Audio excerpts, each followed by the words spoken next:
Success ആവുന്നത് ഹെൽത്തും വെൽത്തും റിലേഷൻഷിപ്പും എല്ലാം ഒരുമിച്ച് കിട്ടുന്ന സമയത്താണ്. ഇവർക്കൊരു ലൈഫ് സ്റ്റൈൽ ഡിസീസ് വരുമ്പോൾ ടൈം ഇല്ല എന്നുള്ളതാണ് ഒട്ടുമിക്ക ബിസിനസ്സുകാരും പറയും. പക്ഷെ ടൈം നമ്മൾ കണ്ടെത്തുക എന്നുള്ളതാണ്. എക്സസൈസ് ചെയ്യാൻ ഒരു ദിവസത്തിൽ 2, 3, 4 മണിക്കൂറിന്റെ ആവശ്യമൊന്നുമില്ല. അത്ര തിരക്കുള്ള ഒരാളാണെങ്കിൽ അറ്റ്ലീസ്റ്റ് 30 മിനിറ്റ്സ്. ആ 30 മിനിറ്റ്സ് ഇവർ ബാലൻസ് ചെയ്ത് കൊണ്ടുപോയി കഴിഞ്ഞ് കഴിഞ്ഞാൽ ഇവർക്ക് ഈസിയായിട്ട് ഹെൽപ്പ് ചെയ്യാൻ പറ്റും. PCOD ഉള്ള ആളുകൾ ഒരിക്കലും കഴിക്കാൻ പാടില്ല എന്നുള്ളതല്ല, അവരെപ്പോഴും ഒരു 80-20 പ്രിൻസിപ്പിൾ ഫോളോ ചെയ്യണം എന്നുള്ളതാണ് നമ്മൾ പറയാറുള്ളത്. ചിക്കൻ കഴിക്കാൻ പാടില്ല, PCOD ഉള്ള ആളുകൾ അത് കഴിക്കാൻ പാടില്ല, ഇത് കഴിക്കാൻ പാടില്ല. ഇത് റെസ്ട്രിക്ഷൻ കൊടുക്കുന്ന സമയത്ത് എന്താ പ്രോബ്ലം വരിക വെച്ച് കഴിഞ്ഞാൽ ഇവർക്ക് കൂടുതൽ സ്ട്രെസ് വരും. PCOD ഉള്ള ആളുകൾക്ക് ഒരു കാരണവശാലും സ്ട്രെസ് വരാൻ പാടില്ല. സ്ട്രെസ് വന്നു കഴിഞ്ഞാൽ കോർട്ടിസോളിന്റെ അളവ് ബോഡിയിൽ കൂടും. അത് പിന്നെയും PCODനെ വേഴ്സ്റ്റ് കണ്ടീഷനിലേക്ക് എത്തും. 10 days challenge, 30 days challenge എന്നൊക്കെ പറയുന്നത് ഡെഫിനറ്റ്ലി അതൊരു മാർക്കറ്റിംഗ് ഹുക്ക് തന്നെയാണ്. പെർമനന്റ് ആയിട്ട് ബോഡിയിലേക്ക് ഒരു നല്ലൊരു ട്രാൻസ്ഫോർമേഷൻ ഫീൽ ചെയ്യണമെങ്കിൽ definitely it will take minimum 3 months.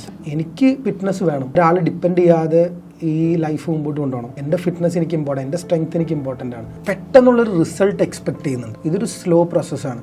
അവിടെ നമ്മൾ ഗോൾ സെറ്റ് ചെയ്യുന്ന സമയത്ത് തന്നെ 2 രീതിയിലേക്കുള്ള ഗോൾ സെറ്റ് ചെയ്യാം. ഒന്ന് പ്രോസസ് ഗോൾ എന്നും പറയും, മറ്റൊന്ന് പ്രൊഡക്റ്റ് ഗോൾ എന്ന് പറയും. കൺസിസ്റ്റന്റ് ആയിട്ട് ഒരാഴ്ച ജിമ്മിൽ എത്തുക എന്ന് പറഞ്ഞാൽ തന്നെ അതൊരു ഗോളാണ്. എൻഡ് ഓഫ് ദി ഡേ നമുക്കവിടെ ഒരു പ്രൊഡക്റ്റ് ഗോൾ വേണം. ഒരു 1 ഇയറിന്റെ ഉള്ളിൽ എൻ്റെ ബോഡിയിൽ വലിയ ട്രാൻസ്ഫോർമേഷൻ സംഭവിക്കണം. അത് മെന്റലി ആണെങ്കിലും ഫിസിക്കലി ആണെങ്കിലും ഇതെന്തോ വലിയ ബാധ്യതയായിട്ട് തോന്നി കഴിഞ്ഞ് കഴിഞ്ഞാൽ ഒരു പോയിന്റ് എത്തുന്ന സമയത്ത് ഈ പറഞ്ഞ പോലെ കൺസിസ്റ്റൻസിനെ വല്ലാതെ എഫക്ട് ചെയ്യും.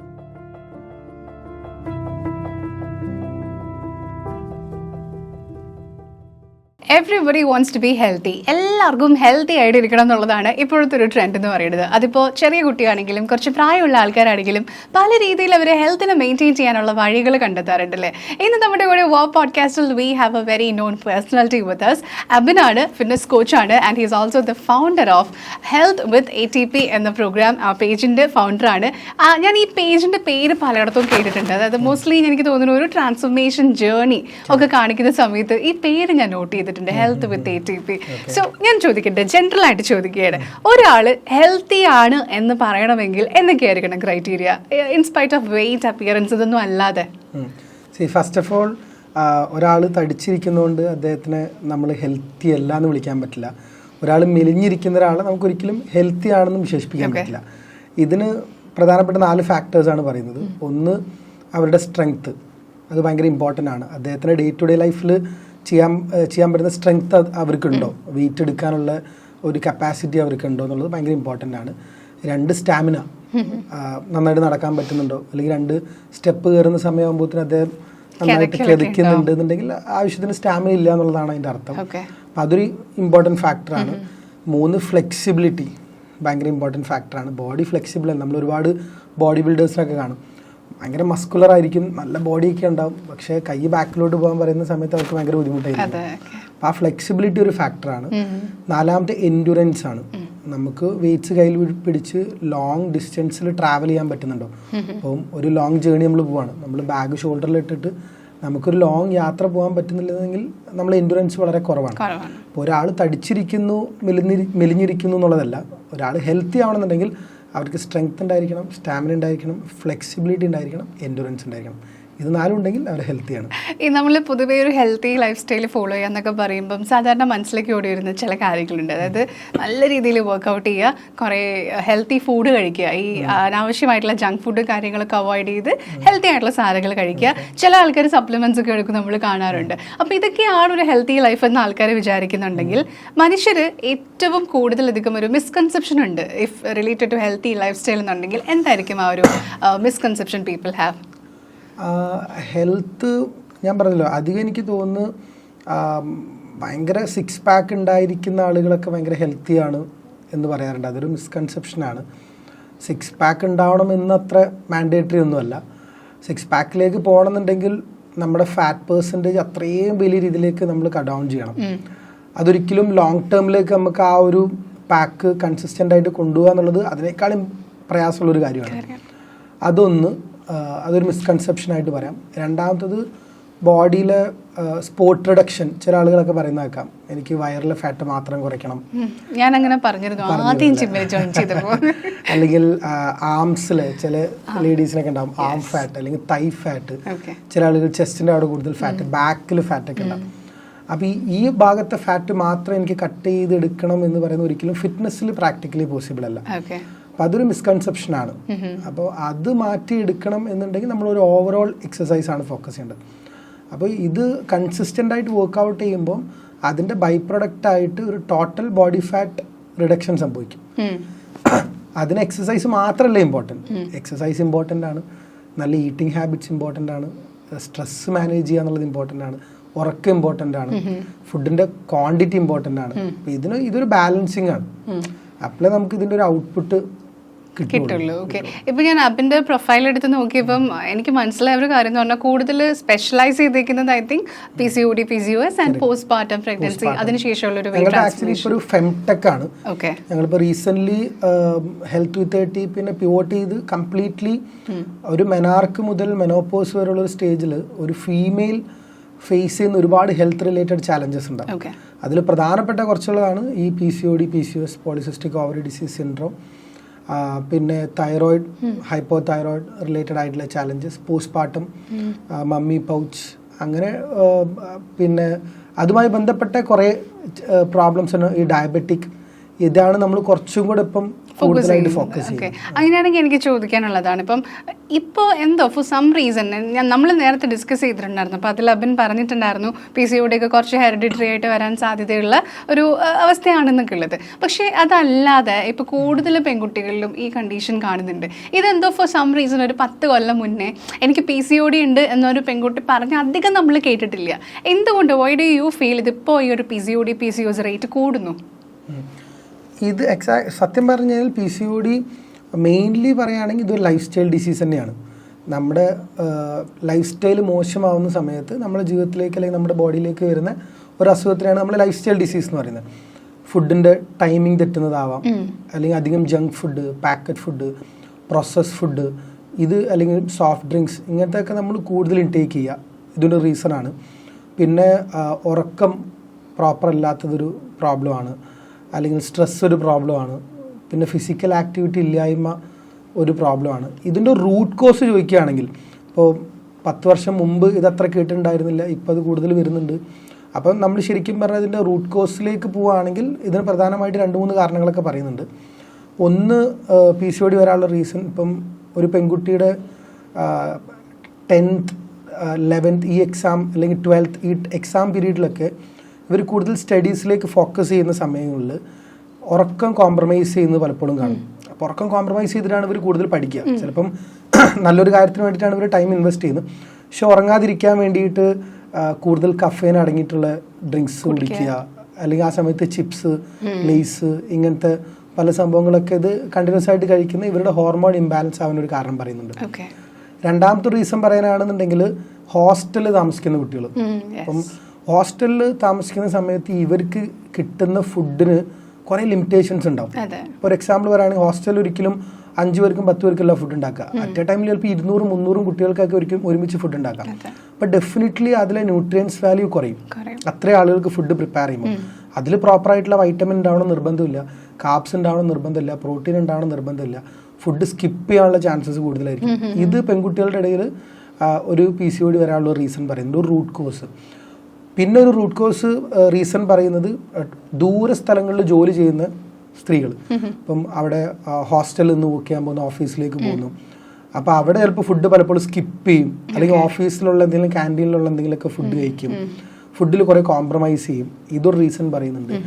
പിന്നെ കുറച്ചുകൂടി ഏജ് ആയിട്ടുള്ള ആളുകൾക്ക് PCOD വരാനുള്ള റീസൺ ഇങ്ങനെയും പറയുന്നുണ്ട്. ഇപ്പം മാരേജ് കഴിഞ്ഞിട്ട്, മാരേജിന് മുമ്പ് അവരുടെ വീട്ടിലുണ്ടായിരുന്ന ഒരു ഈറ്റിംഗ് ഹാബിറ്റ്സ് ആയിരിക്കില്ല കല്യാണം കഴിഞ്ഞ് ഹസ്ബൻഡിന്റെ വീട്ടിലേക്ക് പോകുമ്പോൾ. അപ്പൊ ഇവിടെ ചിലപ്പോൾ അവർ നല്ല കറക്റ്റ് ടൈമിൽ ഫുഡ് കഴിച്ച ആളുകളായിരിക്കും, അല്ലെങ്കിൽ അവിടെ വാങ്ങുന്ന ഫുഡിന്റെ ക്വാളിറ്റിയിലുള്ളൊരു ഡിഫറൻസും ഹസ്ബൻഡിന്റെ വീട്ടിലേക്ക് പോകുന്ന സമയത്ത് അവിടുത്തെ ഫുഡിന്റെ ക്വാളിറ്റി, അവിടുത്തെ ടൈമിങ്, അല്ലെങ്കിൽ ഹസ്ബൻഡ് ചിലപ്പോൾ ലേറ്റ് ആയിട്ട് വരുന്ന ഒരാളാണെന്ന് വിചാരിക്കാം, രാത്രി 10 മണി 11 മണി വരെ വർക്ക് ചെയ്ത് അല്ലെങ്കിൽ ബിസിനസ് കഴിഞ്ഞ് വരുന്ന ഒരാളെ അതുവരെ ഫുഡ് കഴിക്കാതെ വെയിറ്റ് ചെയ്തിരുന്ന് ഫുഡ് കഴിക്കുന്നത് വരെ PCODയിലേക്ക് വന്ന് എത്താറുണ്ട് എന്നുള്ളൊരു റീസൺ പറയാറുണ്ട്.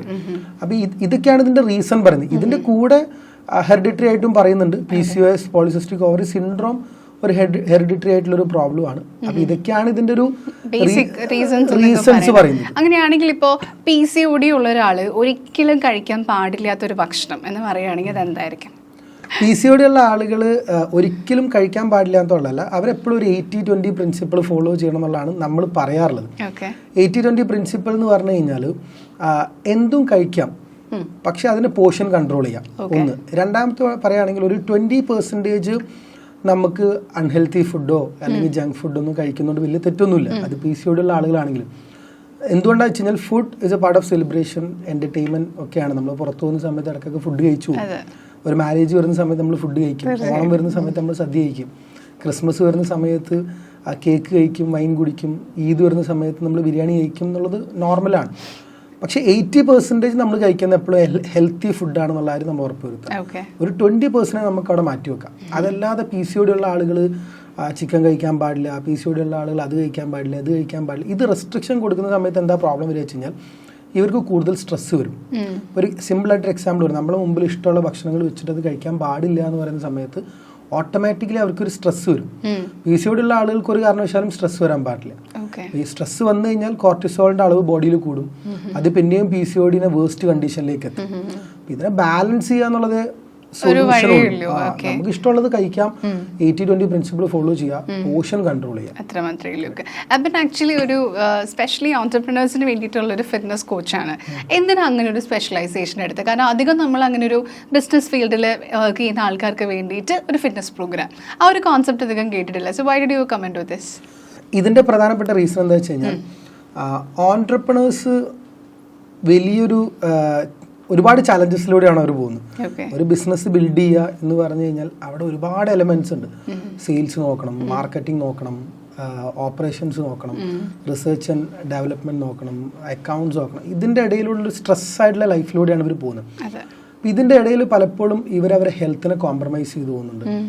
എപ്പോഴും ഒരാൾ സക്സസ് ആവുന്നത് ഹെൽത്തും വെൽത്തും റിലേഷൻഷിപ്പും എല്ലാം ഒരുമിച്ച് കിട്ടുന്ന സമയത്താണ്, അല്ലെങ്കിൽ ഇത് ബാലൻസ് ചെയ്യുന്ന സമയത്താണ്. ഇതിനെ ബാലൻസ് ചെയ്യാൻ പലപ്പോഴും ഇവർക്ക് പറ്റാറില്ല. ഇവരിത് എപ്പോഴാണ് തിരിച്ചറിയുന്നത് വെച്ച് കഴിഞ്ഞാൽ ഒരു പോയിന്റ് എത്തുന്ന സമയത്ത് ഇവർക്കൊരു ലൈഫ് സ്റ്റൈൽ ഡിസീസ് വരുമ്പോൾ പെട്ടെന്നൊരു സുപ്രഭാതത്തിൽ ഇവർ ഡയബറ്റിക് ആവുന്നു, കൊളസ്ട്രോൾ ലെവൽ കൂടുന്നു, അല്ലെങ്കിൽ ഫാറ്റി ലിവർ വരുന്നു, ഇവർക്ക് ഇഷ്ടമുള്ള വസ്ത്രങ്ങൾ ധരിക്കാൻ പറ്റാത്തൊരു കണ്ടീഷനിലേക്ക് വരുന്നു, ഇവർ ഒബീസ് ആവുന്നു. ഇപ്പോഴായിരിക്കും ആ ഒരു ഡെസ്റ്റിനേഷനിലേക്ക് എത്തും, അല്ലെങ്കിൽ ആ ഒരു ടൈമിലായിരിക്കും ഇവർ റിയലൈസ് ചെയ്യുന്നത് എൻ്റെ ബോഡി തെറ്റായ ഡയറക്ഷനിലൂടെയാണ് പോകുന്നത് എന്നുള്ളത് മനസ്സിലാവുന്നത്. അപ്പം ഇവർക്കിത് ഭയങ്കര ഇമ്പോർട്ടൻ്റ് ആണ്. അത് മനസ്സിലാക്കിക്കൊണ്ടാണ് ഞാനും കൂടുതൽ അവരെ ഹെൽപ്പ് ചെയ്യണം, അവരെ സപ്പോർട്ട് ചെയ്യണം. കാരണം അവർ സൊസൈറ്റിക്ക് വേണ്ടിയിട്ട് ഒരുപാട് നല്ല കാര്യങ്ങൾ ചെയ്യുന്ന ആളാണ്. ബിസിനസ് എന്ന് പറഞ്ഞു കഴിഞ്ഞാൽ ഒരുപാട് പേർക്ക് ജോലി കൊടുക്കുന്നതാണ്. അപ്പം ഇവർ ഡെഫിനറ്റ്ലി അവരുടെ ഹെൽത്ത് ടേക്ക് കെയർ ചെയ്യണം. അതിന് അവർ ടൈം കണ്ടെത്തണം. ടൈം ഇല്ല എന്നുള്ളതാണ് ഒട്ടുമിക്ക ബിസിനസ്സുകാരും പറയാം. പക്ഷെ ടൈം നമ്മൾ കണ്ടെത്തുക എന്നുള്ളതാണ്. എക്സസൈസ് ചെയ്യാൻ ഒരു ദിവസത്തിൽ 2, 3, 4 മണിക്കൂറിൻ്റെ ആവശ്യമൊന്നുമില്ല. 1 മണിക്കൂർ എന്ന് പറഞ്ഞു കഴിഞ്ഞാൽ ഒരു ദിവസത്തെ 4% ഉള്ളൂ. Just 4% of A day. 1 മണിക്കൂർ. അപ്പോൾ അത്ര തിരക്കുള്ള ഒരാളാണെങ്കിൽ അറ്റ്ലീസ്റ്റ് 30 മിനിറ്റ്സ്. ആ 30 മിനിറ്റ്സ് ഇവർ ബാലൻസ് ചെയ്ത് കൊണ്ടുപോയി കഴിഞ്ഞ് കഴിഞ്ഞാൽ ഇവർക്ക് ഈസി ആയിട്ട് ഹെൽത്ത് ചെയ്യാൻ പറ്റും. അതൊരു റീസണാണ്. ബിസിനസ്സുകാർ പിന്നെ എന്തിനു വർക്ക്ഔട്ട് ചെയ്യണമെന്ന് ചോദിച്ചു കഴിഞ്ഞാൽ ഇവരെപ്പോഴും ഇവരുടെ ടീമിന് പാസ് ചെയ്ത് കൊടുക്കുന്നത് എനർജിയാണ്. ഓക്കെ, ഇവർ രാവിലെ തീരെ ആക്റ്റീവ് അല്ല, തീരെ എനർജറ്റിക് അല്ലാതെയാണ് ഇവരുടെ ഓഫീസിലേക്ക് പോകുന്നുണ്ടെങ്കിൽ ഡെഫിനറ്റ്ലി അവരുടെ ടീം മെമ്പേഴ്സിന്റെ ഇടയിലേക്ക് സ്പ്രെഡായി പോകുന്നത് ഇതേ കൈൻഡ് ഓഫ് എനർജി. അപ്പോൾ അവിടുത്തെ പ്രൊഡക്ടിവിറ്റിയിൽ ഡിഫറൻസ് വരും, അവരുടെ ഔട്ട്പുട്ടിൽ ഡിഫറൻസ് വരും. അപ്പോൾ ഇതിന്റെ വിഷനറി എന്ന് പറയുന്ന ആള് ഈ ഫൗണ്ടറാണ്, ഈ ഓൺട്രപ്രണറാണ്. അപ്പോൾ അവരെപ്പോഴും ഭയങ്കര ആക്റ്റീവ് ആയിരിക്കണം, അവർ ഭയങ്കര എന്താ പറയുക എനർജറ്റിക് ആയിരിക്കണം, ഭയങ്കര കോൺഫിഡൻ്റ് ആയിരിക്കണം. ഇതൊക്കെ നാച്ചുറലി നമുക്ക് കിട്ടുക എക്സസൈസിലൂടെയാണ്, നല്ല ലൈഫ് സ്റ്റൈലിലൂടെയാണ്, നല്ല ഭക്ഷണം കഴിക്കുക. അപ്പം അതുകൊണ്ട് ഓൺട്രപ്രണേഴ്സ് കുറച്ചുകൂടെ ഫോക്കസ് ചെയ്ത് എക്സസൈസിനെ കാണണം എന്നുള്ളതാണ് എൻ്റെ ഒരു അഭിപ്രായം. ജിമ്മിൽ ജോയിൻ ചെയ്ത് അതൊരു ലോങ് പീരീഡ് അല്ലെങ്കിൽ കൺസിസ്റ്റന്റ് ആയിട്ട് ഈ പരിപാടി കൊണ്ടുപോകാൻ പറ്റാറില്ല. So as a fitness coach why do you think ഈ ആൾക്കാർക്ക് ഇതൊരു consistency specially in case workout തീരെ ഇല്ലാത്തത് എന്തുകൊണ്ടാണെന്ന് തോന്നുന്നത്? മെജോറിറ്റി ആളുകളും പെട്ടെന്നുള്ളൊരു റിസൾട്ട് എക്സ്പെക്ട് ചെയ്യുന്നുണ്ട്. ഇപ്പം ജിമ്മിൽ നിന്നാണെങ്കിലും വർക്കൗട്ട് തുടങ്ങിയ ഫസ്റ്റ് വീക്കിൽ തന്നെ അവർക്ക് വെയിറ്റ് കുറയണം, അല്ലെങ്കിൽ വിത്തിൻ 1 മന്തിനുള്ളിൽ തന്നെ ആ ട്രാൻസ്ഫോർമേഷൻ വേണം. ഫസ്റ്റ് ഓഫ് ഓൾ മനസ്സിലാക്കേണ്ടത് ഇതൊരു സ്ലോ പ്രോസസ്സാണ്. It will take time. ആ ടൈം നമ്മൾ കൊടുക്കണം. അത് ചിലപ്പോൾ ഒരു 6 മന്ത് ആവാം, ചിലപ്പോൾ 1 ഇയർ ആവാം, ചിലപ്പോൾ 2 ഇയർ ആവാം. അപ്പോൾ ആ ഒരു ടൈം നമ്മൾ അതിലേക്ക് കൊടുക്കണം. അപ്പോൾ ഇതൊരു ലോങ് ടേം ഗെയിം ആണെന്നുള്ളതാണ് ആദ്യം ഫിറ്റ്നസ്സിലേക്ക് കാല് വെക്കുന്ന ആളുകൾ മനസ്സിലാക്കേണ്ടത്. അവിടെ നമ്മൾ ഗോൾ സെറ്റ് ചെയ്യുന്ന സമയത്ത് തന്നെ 2 രീതിയിലേക്കുള്ള ഗോൾ സെറ്റ് ചെയ്യാം. ഒന്ന് പ്രോസസ് ഗോൾ എന്നും പറയും, മറ്റൊന്ന് പ്രൊഡക്റ്റ് ഗോൾ എന്ന് പറയും. പ്രോസസ് ഗോൾ എന്ന് പറഞ്ഞു കഴിഞ്ഞാൽ ചെറിയ ചെറിയ ഗോളുകൾ സെറ്റ് ചെയ്യാം. ആദ്യത്തെ ഒരാഴ്ച തന്നെ എനിക്ക് 2-3 കിലോ കുറയണമെന്ന് ഗോൾ വെക്കുന്നതിന് പകരം ആദ്യത്തെ ഒരാഴ്ച എനിക്ക് കൺസിസ്റ്റൻ്റ് ആയിട്ട് ജിമ്മിൽ പോകണം. അതൊരു ഗോളാണ്. അല്ല, ഈ തിരക്ക് പിടിച്ച ജീവിതത്തിൻ്റെ ഇടയിൽ കൺസിസ്റ്റൻ്റ് ആയിട്ട് ഒരാഴ്ച ജിമ്മിൽ എത്തുക എന്ന് പറഞ്ഞാൽ തന്നെ അതൊരു ഗോളാണ്. സെക്കൻഡ് വീക്കിൽ വേണമെങ്കിൽ ഓക്കെ, എനിക്കൊരു എൻ്റെ റൂട്ടീൻ ഒന്ന് കറക്റ്റ് ആവണം, അല്ലെങ്കിൽ ഞാൻ ഫുഡ് കഴിക്കുന്ന സമയത്ത് ഒന്ന് കോൺഷ്യസ് ആവണം, അതൊരു ഗോളാണ്. മൈൻഡ്ഫുൾ ആയിട്ട് കഴിക്കണം. അത് ഈ ഇങ്ങനെ ചെറിയ ചെറിയ ഗോൾ സെറ്റ് ചെയ്ത്, വേറൊരു എക്സാമ്പിൾ, ഒരു 3rd വീക്കാകുമ്പോൾ എനിക്കൊരു 0.5 kg കുറയണം, അല്ലെങ്കിൽ 5th അല്ലെങ്കിൽ 4th വീക്കാവുന്ന സമയത്ത് എനിക്ക് കുറച്ച് വെയിറ്റ് നന്നായിട്ട് ലിഫ്റ്റ് ചെയ്ത് തുടങ്ങണം. അങ്ങനെ ചെറിയ ചെറിയ ഗോൾ സെറ്റ് ചെയ്യണം. എൻഡ് ഓഫ് ദി ഡേ നമുക്കവിടെ ഒരു പ്രൊഡക്റ്റ് ഗോൾ വേണം. പ്രൊഡക്റ്റ് ഗോൾ എന്ന് പറഞ്ഞു കഴിഞ്ഞാൽ ഓക്കെ, ഒരു 1 ഇയറിൻ്റെ ഉള്ളിൽ എൻ്റെ ബോഡിയിൽ വലിയ ട്രാൻസ്ഫോർമേഷൻ സംഭവിക്കണം. അത് മെന്റലി ആണെങ്കിലും ഫിസിക്കലി ആണെങ്കിലും. അപ്പം അങ്ങനത്തെ ഒരു പ്രോസസ് ഗോളും പ്രൊഡക്റ്റ് ഗോളും വെച്ച് ഈ ജേർണി എൻജോയ് ദ പ്രോസസ്. ആ പ്രോസസ് ഗോൾ ഇങ്ങനെ എൻജോയ് ചെയ്ത് ഒരു പോയിന്റിൽ എത്തുന്ന സമയത്ത് നമ്മൾ ഈ എക്സസൈസിന് ഇഷ്ടപ്പെട്ടു തുടങ്ങും. നമ്മൾ ഭക്ഷണം കഴിക്കുന്നത് പോലെ, നമ്മൾ ബ്രഷ് ചെയ്യുന്നത് പോലെ, നമ്മൾ ഈവൻ ബ്രീത്ത് എടുക്കുന്നത് പോലെ, കുളിക്കുന്നത് പോലെ നമുക്ക് ആ എക്സസൈസിനെ കാണാൻ പറ്റണം. അതൊരു ഓട്ടോമേഷൻ പ്രോസസ്സായി പോകണം. നേരെ മറിച്ച് നമ്മൾ രാവിലെ എണീറ്റിട്ട് അയ്യോ ഒന്ന് വർക്കൗട്ട് ചെയ്യണം, ഇന്ന് ജിമ്മിൽ പോകണം, ഇതെന്തോ വലിയ ബാധ്യതയായിട്ട് തോന്നി കഴിഞ്ഞ് കഴിഞ്ഞാൽ ഒരു പോയിന്റ് എത്തുന്ന സമയത്ത് ഈ പറഞ്ഞ പോലെ കൺസിസ്റ്റൻസിനെ വല്ലാതെ എഫക്ട് ചെയ്യും. പിന്നെ ഞാനൊരു കാര്യം പറയട്ടെ, ഇതിൽ എത്രത്തോളം സത്യം ഉണ്ടെന്നൊന്നും എനിക്കറിയില്ല, മേ ബി അതൊരു മിത്തായിരിക്കാം. പക്ഷെ പലരും പറയണ കേട്ടിട്ടുണ്ട്, അതായത് ജിമ്മിൽ പോയിട്ട് ഒരു സ്റ്റോറി നമ്മൾ പോസ്റ്റ് ചെയ്ത് കഴിഞ്ഞാൽ പിന്നെ 3 ദിവസത്തേക്ക് അങ്ങോട്ട് പോകാൻ പറ്റില്ല എന്ന് പറയും. എങ്ങനെയാണെന്നറിയില്ല, മോസ്റ്റ് ഓഫ് ദി പീപ്പിൾ 3ാമത്തെ ദിവസം ആകുമ്പോൾ അവർക്ക് എന്തെങ്കിലും ഒരു വയ്യായ്മ തോന്നും, ചെറിയ രീതിയിലുള്ള പനിയോ ബോഡി പെയിനോ അങ്ങനെ എന്തെങ്കിലും വരും. അപ്പോൾ തന്നെ അവിടെ ഈ കൺസിസ്റ്റൻസി ബ്രേക്ക് ആവുകയാണ്. സോ അതൊരു സ്റ്റോറി ഇട്ട് മറ്റുള്ളവർ കണ്ണു വെക്കുക എന്നുള്ളൊരു സാധനം ചിലർ പറയും. അതൊരു ടോട്ടൽ മിത്താണ്. പക്ഷെ അതിൻ്റെ ഒരു സയന്റിഫിക് അല്ല, ഇപ്പൊ ഈ പറഞ്ഞ ഇനീഷ്യൽ ഡേയ്സിൽ ഉണ്ടാവുന്ന മസിൽ പെയിൻ ഒക്കെ ആണെന്നുണ്ടെങ്കിൽ ഇറ്റ്സ് നോർമൽ. അതില് ഏതൊരാളും ഒരു ബ്രേക്കിന് ശേഷം വർക്ക്ഔട്ട് തുടങ്ങിയാൽ, ഈവൻ ഇപ്പം ഞാനാണെങ്കിലും ഒരു ലോങ് ബ്രേക്ക് എടുക്കുകയാണ്, എന്നിട്ട് നമ്മൾ എക്സസൈസ് തുടങ്ങി കഴിഞ്ഞാൽ ജിമ്മിൽ പോയാൽ മതി, ഒന്നും ചെയ്യേണ്ട. അറ്റ്ലീസ്റ്റ് ബേസിക് ആയിട്ടുള്ള കുറച്ച് മൂവ്മെന്റ്സ് ചെയ്യുന്നു, കുറച്ച് സ്ക്വാട്ട്സ് ചെയ്യുന്നു, അല്ലെങ്കിൽ എന്തെങ്കിലും ചെറിയ ചെറിയ മൂവ്മെന്റ്സ് ചെയ്താൽ പോലും മസിൽ സോർനെസ് ഉണ്ടാവും. അതെല്ലാവർക്കും ഉണ്ടാവും. അത് നമ്മൾ എന്ത് ചെയ്യണം, നമ്മൾ മനസ്സിലാക്കേണ്ടത് എന്താ വെച്ച് കഴിഞ്ഞാൽ ആ ഒരു pain it's A part of the game. അതിലൂടെ നമ്മളിങ്ങനെ പോകണം. ആ പെയിൻ മാറണമെങ്കിൽ എന്തായാലും ഒരു ടൈം എടുക്കും. അപ്പൊ അത് നമ്മൾ ആദ്യം അക്സെപ്റ്റ് ചെയ്യും. ഗിവ് അപ്പ് ചെയ്യരുതൊരിക്കലും. അത് നമ്മൾ മനസ്സിലാക്കണം. അവിടെ പല പ്രോബ്ലംസ് ഉണ്ടാവും.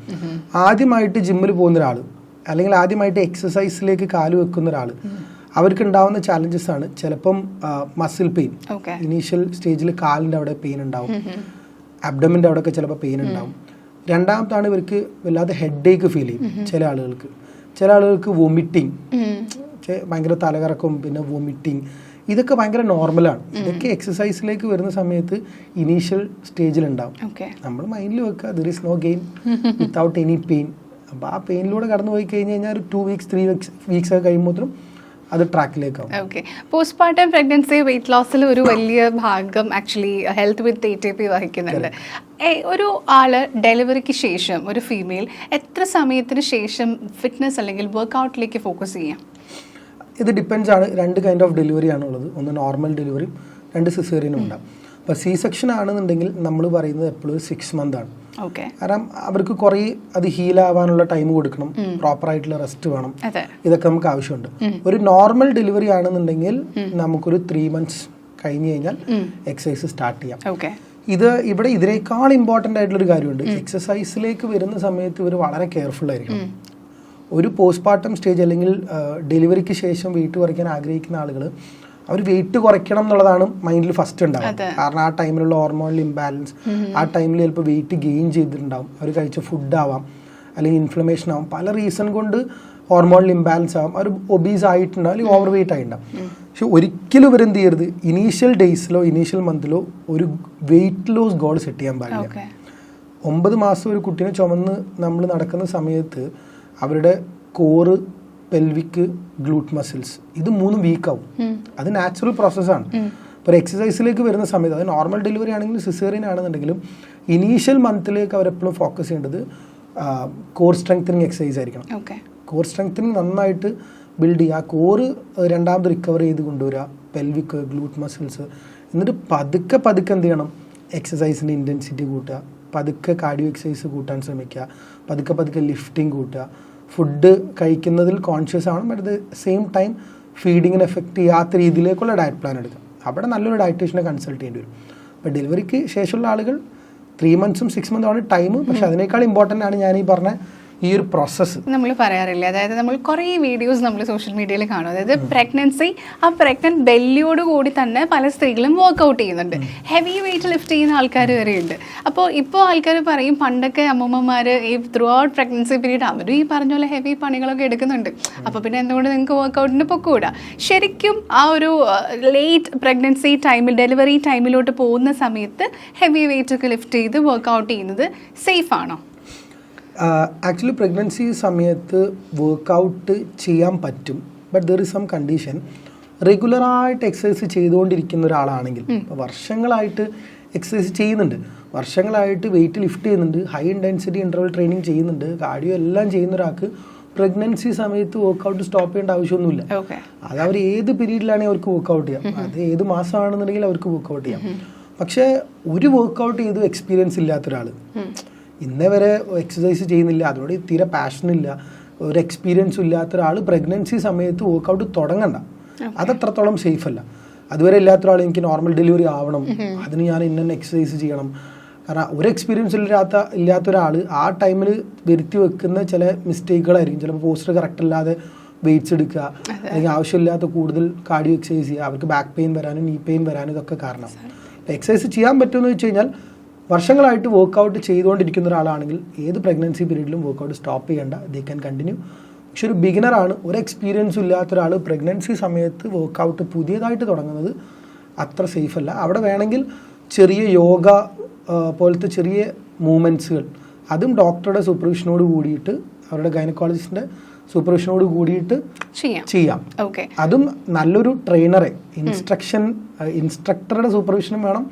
അതേപോലെ തന്നെ ഒരു ഗൈനക്കോളജിസ്റ്റിന്റെ അവരുടെ കണ്ടീഷൻ എന്താണെന്ന് അറിയണമെന്നുണ്ടെങ്കിൽ ഗൈനക്കോളജിസ്റ്റിനെ അറിയും. അപ്പൊ അതിനനുസരിച്ച് അവർക്ക് ചെയ്യാം. നമുക്ക് ഒരിക്കലും ഒരു സഡൻ റിസൾട്ടിന് വേണ്ടിയിട്ട് ജിമ്മിൽ പോകാൻ പാടില്ല, വർക്ക്ഔട്ട് ചെയ്യാൻ പറ്റില്ല.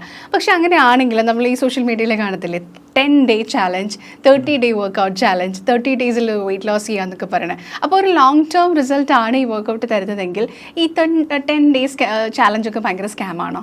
10 days ചാലഞ്ച്, 30 days ചാലഞ്ച് എന്നൊക്കെ പറയുന്നത് ഡെഫിനറ്റ്ലി അതൊരു മാർക്കറ്റിംഗ് ഹുക്ക് തന്നെയാണ്. ഒരിക്കലും ഒരു 1 week കൊണ്ടോ 10 days കൊണ്ടൊന്നും ഒരിക്കലും ഒരു ട്രാൻസ്ഫോർമേഷൻ പോസിബിൾ അല്ല. ഒരു ചേഞ്ച് ചിലപ്പോൾ ഉണ്ടാവും. So there is A difference between change and transformation. Change എന്ന് പറഞ്ഞു കഴിഞ്ഞാൽ മേ ബി ചെറിയ ചെറിയ മാറ്റങ്ങളാവാം, ഇഞ്ച് ലോസ് ഒക്കെ പോലെ, ഇഞ്ച് ലോസ്, അല്ലെങ്കിൽ ബോഡിയിലുള്ള ഇൻഫ്ലമേഷൻ ഒക്കെ ഒന്ന് കുറയാം, നമ്മൾ കുറച്ചുകൂടെ ആക്റ്റീവ് ആയ പോലെ തോന്നാം, കുറച്ചുകൂടെ എനർജറ്റിക് ആയ പോലെയൊക്കെ ചെറിയ ചെറിയ ഫീൽ ഉണ്ടാവും. പക്ഷേ ട്രാൻസ്ഫോർമേഷൻ എന്ന് നമ്മൾ പറയുന്നത് അത് പെർമനന്റ് ആണ്. ചേഞ്ച് എപ്പോഴും ടെമ്പററി ആണ്. അപ്പൊ ഈ സംഭവം ചിലപ്പോൾ തിരിച്ച് ബോഡിയിലേക്ക് പിന്നെയും റീഗെയിൻ ചെയ്യാം, എന്തും സംഭവിക്കും. പക്ഷെ നമ്മളെപ്പോഴും ഫോക്കസ് ചെയ്യേണ്ടത് ഒരു പെർമനന്റ് സൊല്യൂഷനിലേക്കാണ്. അപ്പോൾ പെർമനന്റ് ആയിട്ട് ബോഡിയിലേക്ക് ഒരു നല്ലൊരു ട്രാൻസ്ഫോർമേഷൻ ഫീൽ ചെയ്യണമെങ്കിൽ definitely it will take minimum 3 months minimum. അപ്പോൾ ഈ ATPയിൽ എൻ്റെ പ്രോഗ്രാമിലാണെങ്കിൽ പോലും ഞങ്ങൾക്ക് ഷോർട്ട് ടേം പ്രോഗ്രാംസ് ഒന്നുമില്ല. ഈ ഷോർട്ട് ടേം പ്രോഗ്രാം നമ്മൾ വെച്ചിട്ടുണ്ടായിരുന്നെങ്കിൽ പോലും അത് നമ്മൾ എപ്പോഴെങ്കിലുമൊക്കെ ആളുകൾക്ക് ടേസ്റ്റ് ചെയ്യാൻ, ചില ആളുകൾക്കൊരു കൺഫ്യൂഷൻ ഉണ്ടാവും, ഓൺലൈനിൽ ഇതൊക്കെ പോസിബിൾ ആയിരിക്കും. അങ്ങനത്തെ ആളുകൾക്ക് ഇത് ട്രൈ ഔട്ട് ചെയ്ത് നോക്കാൻ നമ്മൾ ചെറിയ കോഴ്സ് കൊടുക്കും. അപ്പോൾ നമ്മൾ കറക്റ്റ് ഇൻസ്ട്രക്ഷൻ കൊടുക്കും. ഇതൊരു ട്രാൻസ്ഫോർമേഷൻ പ്രോഗ്രാം അല്ല, ഇത് ജസ്റ്റ് കിക്ക് സ്റ്റാർട്ട്, നമുക്ക് തുടങ്ങാം, ഫൗണ്ടേഷൻ ബിൽഡ് ചെയ്യാം. But if you are focusing for a transformation, definitely you have to invest minimum 3 months minimum. ഞങ്ങളെ പ്രോഗ്രാം സ്റ്റാർട്ട് ചെയ്യുന്നത് 3 months ആണ്, 3 months ആൻഡ് 1 year. കാരണം ഞാൻ എപ്പോഴും ക്ലയൻസിനെ എഡ്യൂക്കേറ്റ് ചെയ്ത് കൊടുക്കുന്നത് ഇതിനെ ലൈഫ് സ്റ്റൈലായിട്ട് കൊണ്ടുപോകാൻ പറ്റണം. 2016-17 കാലഘട്ടത്തിലൊക്കെ ഞാൻ ഓഫ്ലൈൻ ട്രെയിനിങ് ഒക്കെ കൊടുത്തിട്ടുണ്ടായിരുന്നു. അപ്പോൾ എൻ്റെ മൈൻഡിൽ എന്താ വെച്ച് കഴിഞ്ഞാൽ, ഓക്കെ 3 months 1 year ഒക്കെ എടുക്കുമ്പോൾ ആളുകൾ അത്ര പേയ്മെൻറ്റ് ചെയ്യണം, അവർക്കത് ഭയങ്കര ഒരു ഇൻവെസ്റ്റ്മെൻറ്റ്, അവരത്ര പേ ചെയ്യുമോ എന്നൊക്കെ ഉള്ളത് ഞാൻ പേടിച്ചിട്ട് അവർക്ക് ഷോർട്ട് ടേം പാക്കേജ് ഞാൻ കൊടുത്തിട്ടുണ്ടായിരുന്നു. അപ്പോൾ അവർക്കത് റിന്യൂ ചെയ്യാം, മന്ത്ലി എന്നുള്ള രീതിയിലേക്ക് അവർക്ക് റിന്യൂ ചെയ്യാം. അപ്പോൾ അവർ മന്ത്ലി പാക്കേജുകൾ എടുക്കും, ആ മന്തിൽ അവർ നല്ല റിസൾട്ട് ഉണ്ടാക്കും.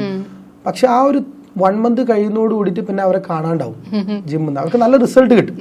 ഒരു എക്സാമ്പിൾ പറയുകയാണെങ്കിൽ ഒരു 5 to 6 kg അല്ലെങ്കിൽ 8 to 10 kg ഒക്കെ വെയിറ്റ് പറയുന്ന ആളുകളൊക്കെ ഉണ്ട്. പക്ഷെ അവർ ആ പോയിന്റിൽ നിന്നുണ്ടാവും, പിന്നെ റിന്യൂ ചെയ്യാതെ ചിലപ്പോൾ അവർ ആ ഒരു ഹാപ്പിനെസ് ഒക്കെ കിട്ടി വെയിറ്റ് ഒക്കെ കുറഞ്ഞവർ പോകും. പിന്നെ അവർ വരുന്നൊരു സ്റ്റേജ് എപ്പോഴാണെന്ന് വെച്ച് കഴിഞ്ഞാൽ ആഫ്റ്റർ 1 year അവർ വരുന്നത് എങ്ങനെയാണെന്ന് വെച്ച് കഴിഞ്ഞാൽ ആ കുറഞ്ഞ അതേ വെയിറ്റ് തിരിച്ച് കൂട്ടിയിട്ടായിരിക്കും അവർ വരിക. അപ്പോൾ കുറേ കഴിഞ്ഞപ്പോൾ ഞാൻ റിയലൈസ് ചെയ്തു ഇതല്ല ഇതിൻ്റെ ഒരു പ്രോപ്പർ മെത്തേഡ്. ഷോർട്ട് ടേം ഗോളിലേക്ക് ഇവർ ഒരിക്കലും നമ്മൾ ട്രെയിൻ ചെയ്ത് കൊണ്ടുവരരുത്. അപ്പം ഞാനൊരിക്കലും എനിക്കിത് അറിയാത്തതുകൊണ്ടല്ല ഞാൻ ചെയ്തിരുന്നത്. എൻ്റെ മൈൻഡിൽ ഉണ്ടായിരുന്നത് വെച്ചാൽ ഇവർക്ക് അത്രയും ഇൻവെസ്റ്റ് ചെയ്യാൻ പറ്റും, ഇവർ പേയ്മെന്റ് ഇവർ അത്ര സ്പെൻഡ് ചെയ്യുമെന്നൊക്കെ ഉള്ള എൻ്റെ ഉള്ളിലുള്ളൊരു ഭയം ഉണ്ടായിരുന്നു. അപ്പം അതുകൊണ്ട് ഞാൻ ചെറിയ ചെറിയ 1 മന്ത് പാക്കേജ് അവർക്ക് ആവശ്യമുണ്ട് റിന്യൂ ചെയ്തോട്ടെ എന്ന് വിചാരിച്ചു. പക്ഷെ ഇപ്പം ഞാൻ ചെയ്യുന്നൊരു സ്ട്രാറ്റജി എന്താ വെച്ച് കഴിഞ്ഞാൽ എനിക്കിവിടെ ഒരു ഫിനാൻഷ്യൽ ബെനിഫിറ്റിനേക്കാൾ കൂടുതൽ സൊസൈറ്റിയിൽ ഒരു ചേഞ്ച് ഉണ്ടാക്കണം, ഒരു ട്രാൻസ്ഫോർമേഷൻ ഉണ്ടാക്കണം എന്നുള്ള വിഷൻ ഉള്ളതുകൊണ്ട് ഞാനിപ്പോൾ പറയുന്നത് 3 months ആണ്. അങ്ങനെയാണെങ്കിൽ നിങ്ങൾ ജോയിൻ ചെയ്താൽ മതി. കാരണം എനിക്കിപ്പോൾ നിങ്ങളെ 1 month വലിയ ട്രാൻസ്ഫോർമേഷൻ ഉണ്ടാക്കി നിങ്ങൾ പോയിട്ട് നാളെ 3-4 മാസം കഴിഞ്ഞ് ആ കുറഞ്ഞ വെയിറ്റ് കൂടി വരുന്ന സമയത്ത് അത് എന്നെ സംബന്ധിച്ചിടത്തോളം എനിക്ക് തന്നെയാണ് അതൊരു നെഗറ്റീവ് ഇമ്പാക്ട്. ചിലപ്പോൾ അവരുടെ ഫ്രണ്ട്സ് ഓർ റിലേറ്റീവ്സ് ഒക്കെ പറയാം അന്ന് നന്നായിട്ട് കുറഞ്ഞിട്ടുണ്ടായിരുന്നല്ലോ, ഇപ്പം രണ്ടാമത് ആ കുറഞ്ഞ വെയിറ്റ് ഒക്കെ കൂടിയല്ലോ. അപ്പം നമുക്ക് തന്നെയാണ് അവിടെ നെഗറ്റീവായിട്ടുള്ളൊരു മാർക്ക് വരുന്നത്. അപ്പം ഞാനിപ്പോൾ സ്ട്രിക്റ്റ് ആയിട്ട് പറയാറുള്ളത് 3 months എടുക്കുക, ഈ ലൈഫ് സ്റ്റൈൽ പഠിക്കുക.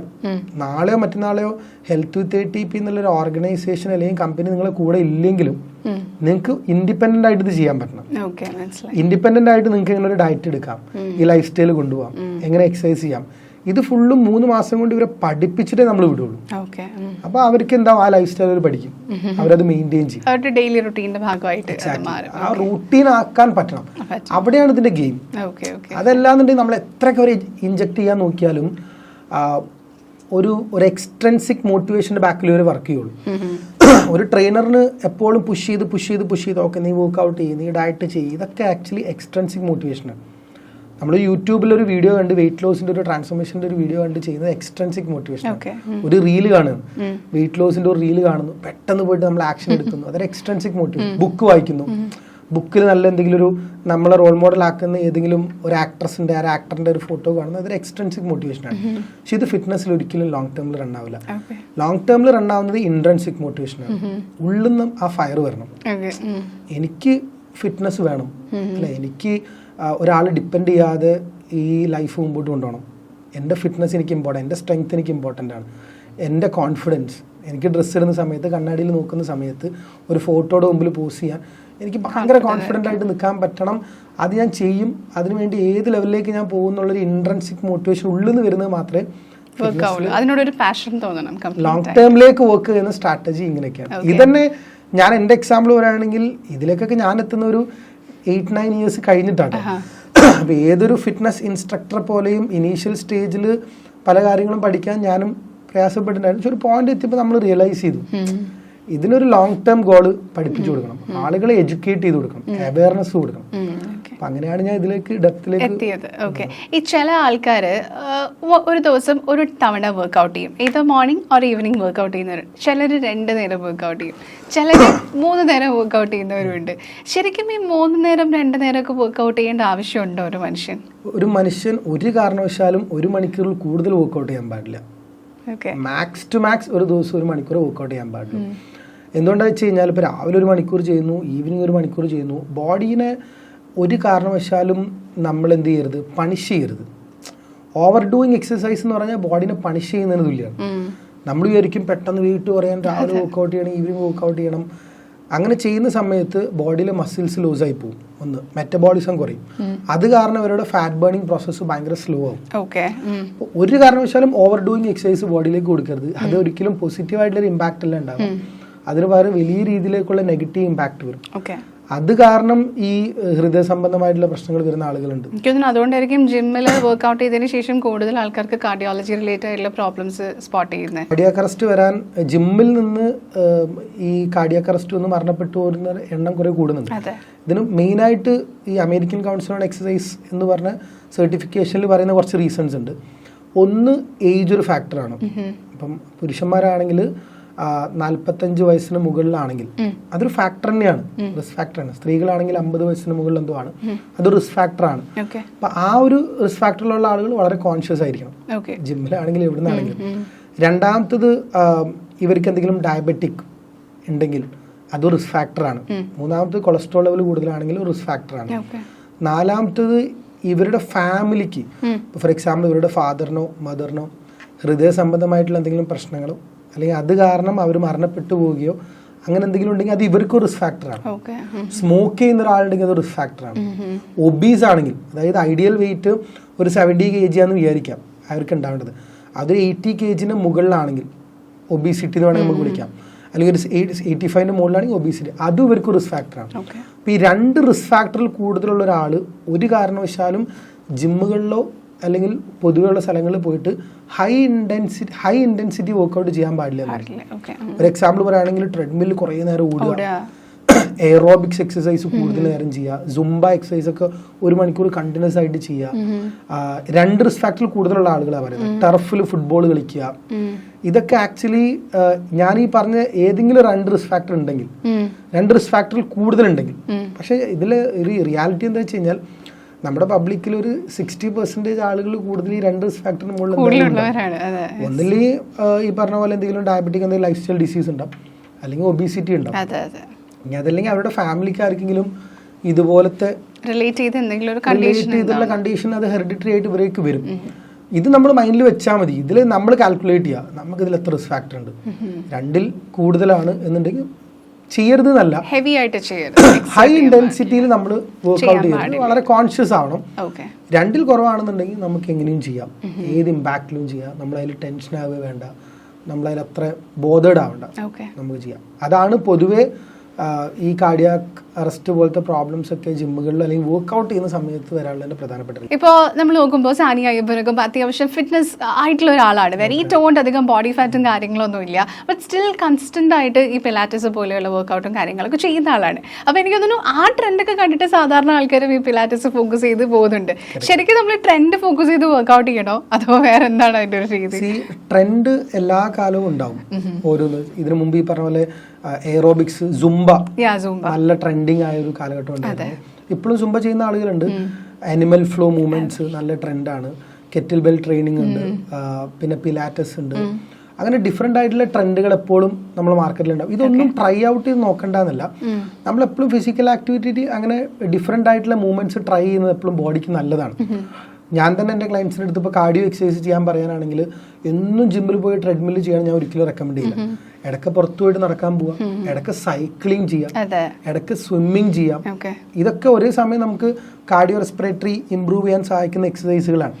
അതേപോലെ ഡിഫറെന്റ് ഫോർമാറ്റുകൾ ട്രൈ ചെയ്ത് നോക്കുന്നതുകൊണ്ട് പ്രോബ്ലംസ് ഒന്നുമില്ല. പക്ഷെ എവിടെയും നമ്മൾ മേക്ക് ഷുവർ ചെയ്യേണ്ടത് എന്താ വെച്ച് കഴിഞ്ഞാൽ നമ്മുടെ ബോഡിയിലേക്കുള്ള സ്ട്രെങ്ത് ഇമ്പ്രൂവ് ആവുന്നുണ്ടോ, സ്റ്റാമിന ഇമ്പ്രൂവ് ആവുന്നുണ്ടോ, ഫ്ലെക്സിബിലിറ്റി, എൻഡുറൻസ്, ഇതെല്ലാം സപ്പോർട്ട് ചെയ്യുന്ന ഒരു വർക്ക്ഔട്ട് മെത്തേഡ് ആണോ ആ ട്രെൻഡ് എക്സസൈസ് എന്നുള്ള കാര്യം നമ്മൾ ഉറപ്പുവരുത്തണം. ഇപ്പോൾ ചില എക്സസൈസുകൾ ഉണ്ടാവും, അത് നമ്മൾ കാർഡിയോ എക്സസൈസിന് മാത്രമേ നമുക്ക് ബെനിഫിറ്റ് ആവുള്ളൂ. അപ്പോൾ അതൊരു ട്രെൻഡിങ് ആണെന്ന് വെച്ചാൽ നമ്മൾ എപ്പോഴും ചെയ്ത് നമ്മുടെ ബോഡിയിലെ മസിൽസ് ലൂസ് ആവുകയും ചെയ്യും. അപ്പോൾ നമ്മൾ വർക്ക്ഔട്ട് ഏത് ട്രെൻഡ് ആണെന്നുണ്ടെങ്കിൽ നമ്മൾ ഉറപ്പ് വരുത്തണം സ്ട്രെങ്ത് ബിൽഡ് ആവുന്നുണ്ടോ, അതായത് മസിൽസ് ബിൽഡ് ആവുന്നുണ്ടോ. കാരണം ഒരു ബോഡിയിൽ നിന്ന് നാച്ചുറലി മസിൽ ലോസ് സംഭവിക്കും. ഇതിനെ പ്രിവെന്റ് ചെയ്യാൻ ലിഫ്റ്റിങ്ങിനെ സഹായിക്കാൻ പറ്റുള്ളൂ. കാർഡിയോ എക്സസൈസ് ഉറപ്പ് വരുത്തണം. നമ്മളെ ലങ്സിന്റെ കപ്പാസിറ്റി ഇമ്പ്രൂവ് ആണെങ്കിൽ, ഹാർട്ടിന്റെ ഹെൽത്ത് ഇമ്പ്രൂവ് ആണെങ്കിൽ കാർഡിയോ എക്സസൈസ് വേണം, ഫ്ലെക്സിബിലിറ്റി വേണം, എൻഡുറൻസ് വേണം, ലോങ്ജിവിറ്റിക്ക് ഹെൽപ്പ് ചെയ്യുന്ന ഈ വർക്ക്ഔട്ട് പാറ്റേൺ ഒക്കെ വേണം. ട്രെൻഡിന് മൂവ് ചെയ്യുന്നതുകൊണ്ട് പ്രോബ്ലംസ് ഒന്നുമില്ല, നമ്മൾ ട്രൈ ചെയ്യണം. കാരണം എനിക്കും ഭയങ്കര ഇഷ്ടമാണ്. ഇപ്പോൾ റീസെൻ്റ്ലി പിക്കിൾ ബോൾ സ്റ്റാർട്ട് ചെയ്ത സമയത്ത് പിക്കിൾ ബോൾ ഒരു ട്രെൻഡാണ്, ഞാൻ കണ്ടിന്യൂസ് ആയിട്ട് പിക്കിൾ ബോൾ കളിക്കാറുണ്ട്. എനിക്കത് ഭയങ്കര ഇഷ്ടമാണ്. പക്ഷെ അതൊരു ട്രെൻഡാണ്, നാളെ എങ്ങനെ ആയിരിക്കും എന്ന് അറിയില്ല. ബട്ട് സ്റ്റിൽ നമുക്കത് ചെയ്യുമ്പോൾ നമുക്കൊരു പുതിയതായിട്ട് ചെയ്യുന്ന ഒരു ഫീൽ മടി തോന്നില്ല. എക്സാക്ട്ലി, ഞാനും എപ്പോഴും അതാ പറയുക, ഡിഫറെന്റ് ആയിട്ടുള്ള ആക്ടിവിറ്റീസുകൾ ചെയ്യുക. ഇപ്പോൾ എക്സസൈസിലേക്ക് എടുക്കുകയാണെന്നുണ്ടെങ്കിൽ ട്രക്കിങ്ങിന് പോവുക, ഇടയ്ക്ക് മാരത്തോൺസുകൾ പങ്കെടുക്കുക, അല്ലെങ്കിൽ അങ്ങനത്തെ ആക്ടിവിറ്റീസുകൾ ഉണ്ടല്ലോ, ഡിഫറെന്റ് ആക്ടിവിറ്റീസുകൾ ചെയ്യുന്ന സമയത്ത് നമുക്ക് തന്നെ ഒരു പുതിയൊരു സാധനം അറ്റംപ്റ്റ് ചെയ്യുന്ന പോലെ തോന്നണം. ഓക്കെ, ബിസിനസ്സുകാർക്കാണ് ആക്ച്വലി ഏറ്റവും കൂടുതൽ സ്ട്രെസ് ഉള്ളതും സമയം കയ്യിലില്ലാത്തതും. അപ്പോൾ അവരുടെ ഒരു ബിസിനസ് ക്ലാസ്സിലുള്ള ആൾക്കാരുടെ ഫിറ്റ്നസ്സിനെ കോൺസെൻട്രേറ്റ് ചെയ്യുമ്പോൾ സമയമില്ലാത്ത ആൾക്കാരെ കൊണ്ട് എങ്ങനെ ഇപ്പോൾ വർക്ക്ഔട്ട് ചെയ്യിപ്പിക്കുന്നത്? കാരണം ഇവർക്ക് മോർണിംഗ് ടു നൈറ്റ് അവരുടെ സ്കെഡ്യൂളൊക്കെ ഫുള്ളായിരിക്കും. They'll have a lot of meetings, അതിൻ്റെ പുറകെ കുറേ കാര്യങ്ങൾ ആലോചിക്കണം. സോ ഒരു പ്രൊഫഷണലി ഹൈലി ബിസി ആയിട്ടുള്ള ഒരാൾക്ക് എങ്ങനെ ഈ ഫിറ്റ്നസ് റുട്ടീൻ ഫോളോ ചെയ്യാൻ പറ്റും?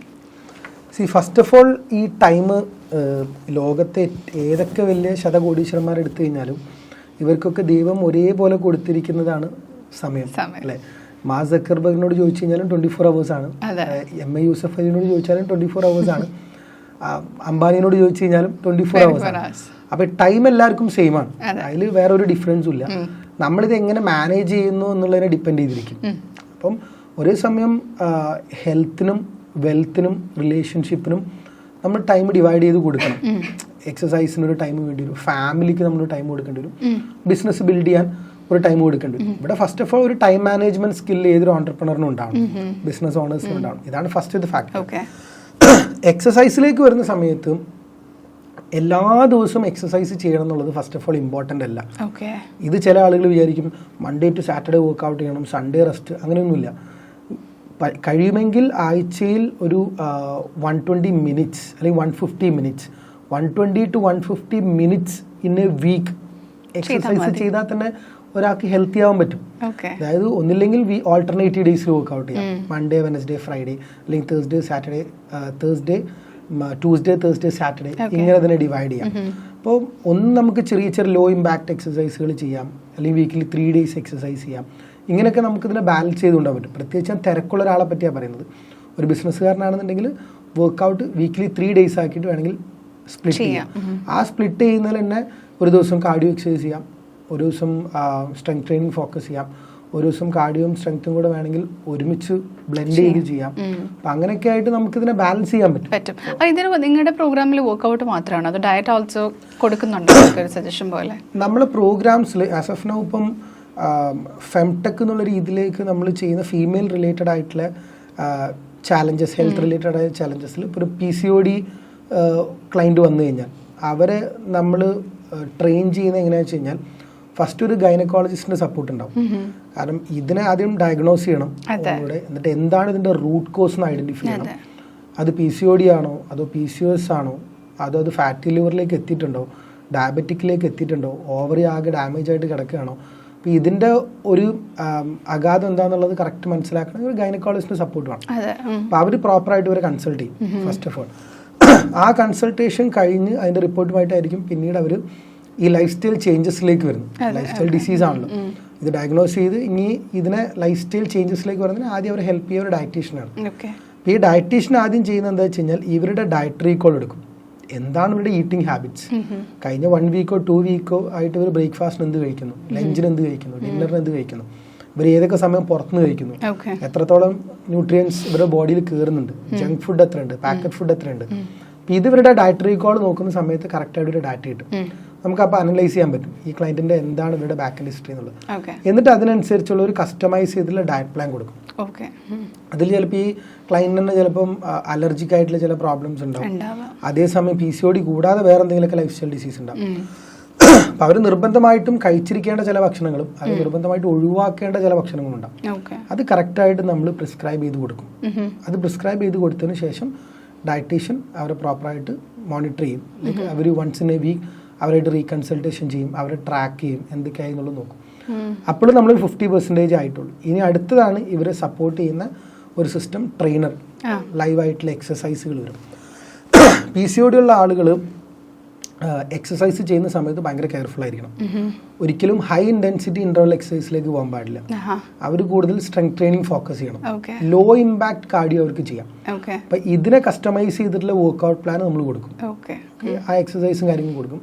പിന്നെയാണ് അവിടെ ഒരാൾ വരുന്നത്, ലൈഫ് സ്റ്റൈൽ ബഡി എന്ന് പറയുന്ന ഒരാൾ. ഈ ലൈഫ് സ്റ്റൈൽ ബഡീൻ്റെ ഒരു ഡ്യൂട്ടി എന്താ വെച്ച് കഴിഞ്ഞാൽ ഒരേ സമയം ഗൈനക്കോളജിസ്റ്റിൻ്റെ കൺസൾട്ടേഷൻ എവരി മന്തിൽ നടക്കുന്നുണ്ടോ, ന്യൂട്രീഷനിസ്റ്റിൻ്റെ കൺസൾട്ടേഷൻ പോകുന്നുണ്ടോ, ഇവർ ട്രെയിനിങ് അറ്റൻഡ് ചെയ്യുന്നുണ്ടോ, ഈ ഒരു ബാലൻസിങ് ഈ കസ്റ്റമർ അല്ലെങ്കിൽ നമ്മൾ എടുത്തു വന്നൊരു ക്ലയൻറ്റ് ഇതെല്ലാം കറക്റ്റ് മെയിൻറ്റെയിൻ ചെയ്ത് പോകുന്നുണ്ടോ നോക്കാൻ അവിടെ ലൈഫ് സ്റ്റൈൽ ബഡി വേറെ ഉണ്ട്. ഇതൊരു PCOD മാത്രമാണ് പറയുന്നത്. ഇതേപോലെ തന്നെ ഓരോ പ്രൊഡക്റ്റിലും ഉണ്ടാവും. പോസ്റ്റ് പാർട്ട് ആണെന്നുണ്ടെങ്കിൽ അവിടെ ഗൈനക്കോളജിസ്റ്റിന് പകരം അവിടെ നമ്മൾ ഫോക്കസ് ചെയ്യുന്നത് അല്ലെങ്കിൽ അവർക്ക് സർവീസ് കൊടുക്കുന്നത് സൈക്കോളജിസ്റ്റിനെയാണ്. പോസ്റ്റ്മോർട്ടം റിലേറ്റഡ് ആയിട്ടുള്ള ഒരുപാട് മെന്റൽ റിലേറ്റഡ് ആയിട്ടുള്ള ചാലഞ്ചസ് ഇവർ ഫേസ് ചെയ്യുന്നുണ്ടാവും.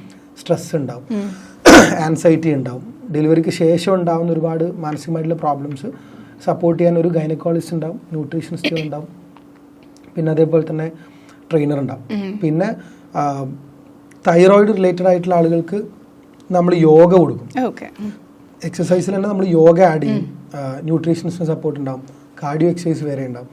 അപ്പോൾ ഓരോ പ്രോബ്ലത്തിനും നമ്മൾ ഡിഫറെൻ്റ് ആയിട്ടുള്ള എക്സസൈസും സപ്പോർട്ട് സിസ്റ്റമാണ് നമ്മൾ കൊടുക്കുന്നത്. അപ്പോൾ മൊത്തത്തിൽ എന്തിനും നിങ്ങൾ അടുത്ത് വന്നാൽ അതിന്റെ ഫുൾ റെസ്പോൺസിബിലിറ്റി നിങ്ങൾ ഏറ്റെടുക്കുന്ന രീതിയിലെ ഒരു സർവീസ് ഡെഫിനറ്റ്ലി ഉണ്ട്. നമ്മൾ ഇനീഷ്യൽ സ്റ്റേജിലൊക്കെ നമ്മളൊരു വെയിറ്റ് ലോസ്, ഫാറ്റ് ലോസ് അങ്ങനെയാണ് നമ്മൾ ഫോക്കസ് ചെയ്തിട്ടുണ്ടായിരുന്നത്. ഒരു പോയിന്റ് എത്തിയപ്പോൾ ഞങ്ങൾ തന്നെ റിയലൈസ് ചെയ്തു ഭയങ്കര കസ്റ്റമൈസേഷൻ വേണം.